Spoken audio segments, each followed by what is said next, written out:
Hello दोस्तों। अगर आपका प्रधानमंत्री जनौषधि केंद्र है, अगर आप उसमें अभी अभी आपने नया ऑर्डर लगाया है, तो दोस्तों उसमें आपको एक चीज का ध्यान रखना है। उसमें कुछ प्रोडक्ट आपको नहीं लगाने हैं, क्योंकि अगर आप लगाओगे तो आपके एक्सपायर हो जाएंगे। इसका रीजन है, जैसे ये बताता हूँ मैं आपको, ऑर्गली स्टेट 120 mg। ये जो वेट लूज करने में काम आता है, लेकिन इसके ना जो कस्टमर है बहुत रेयर होते हैं। मतलब ना, वो कस्टमर आप आएंगे, आपसे पहले पूछेंगे प्रोडक्ट के बारे में, आप उन्हें समझाओगे तब वो उसको लेना स्टार्ट करेंगे। अब जैसे मेरे पास इसके कस्टमर, 3-4 कस्टमर हैं जो वेट लूज कर रहे हैं, जो उसको रेगुलर खाते हैं। तो कम से कम मेरे पास इसकी 5 डब्बे की क्वांटिटी है, लेकिन स्टार्टिंग में मैंने 4-5 मंगा लिए थे, जिसमें से मेरे 3-4 एक्सपायर हो गए थे। तो दोस्तों आपको ये गलती नहीं करनी है, इसीलिए मैं आपको बता रहा हूँ। कुछ प्रोडक्ट ऐसे हैं आप नोट कर सकते हैं, जिसमें से एक तो ये हो गया ऑर्ली स्टेट 120, एंड सेकंड मैं दिखाता हूँ अनुज।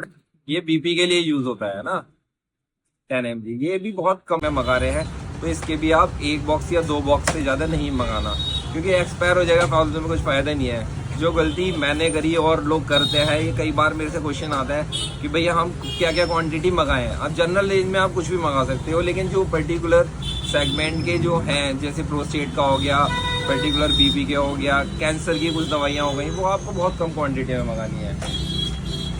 ये देखो,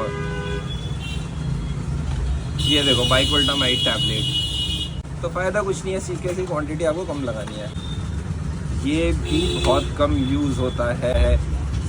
ये स्नैक बाइटिंग में काम आता है। इसके कई सारे वो हैं, फायदे हैं, लेकिन ये भी आपको ना कम ही मंगाना है, क्योंकि ये भी एक्सपायर हो जाएगा अगर आपने मंगा लिया। इसकी क्वांटिटी 2 mg 5 mg दोनों में आती है ये।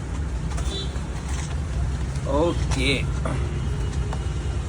एबलेरिनोन 25 mg, ये भी आपको कम मंगाना है। आप ये सारे प्रोडक्ट नोट कर लेना, क्योंकि अगर आपने ये ऑर्डर में लगा दिए तो आपकी ये रैक में रखे रहेंगे। सर्टेलाइन 25 mg, ये डिप्रेशन में यूज़ होती है, ये भी आपको कम मंगानी है, क्योंकि ये बहुत कम प्रिस्क्राइब करी जाती है।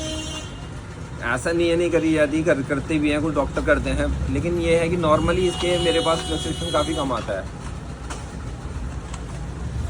ईवाब्रेडिन 5 mg, ये बहुत चलता है, ऐसा नहीं है प्रोडक्ट बहुत नहीं चलता, लेकिन इसको आप, इसकी क्वांटिटी भी आप कम मंगाएंगे, ठीक है, देख लेना। इसकी क्वांटिटी भी कम मंगाना है, क्योंकि भी 90 का है, तो इसकी भी आपको थोड़ा सा कॉस्टली पड़ेगा, तो इसकी भी क्वांटिटी आप कम मंगाना, ये इनफ है। और एक आता है रीपाग्लिनाइड 2 mg, नोट कर लेना। इसका 2 mg भी आता है, ये 1 mg में भी आता है, 4 mg में भी आता है, तो इसकी भी क्वान्टिटी आपको कम मंगानी है।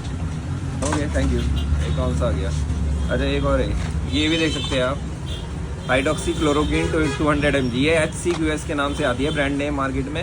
ये भी नॉर्मली कम ही चलता है, तो इसकी भी मेटोप्रोलोल के साथ में ना रेमिप्रिल 5 mg है ना। इसमें जो क्वांटिटी है आप इसको देख सकते हैं, इसमें क्या है आपका, मेटोप्रोलोल तो 50 mg है, रेमिप्रिल 5 mg है।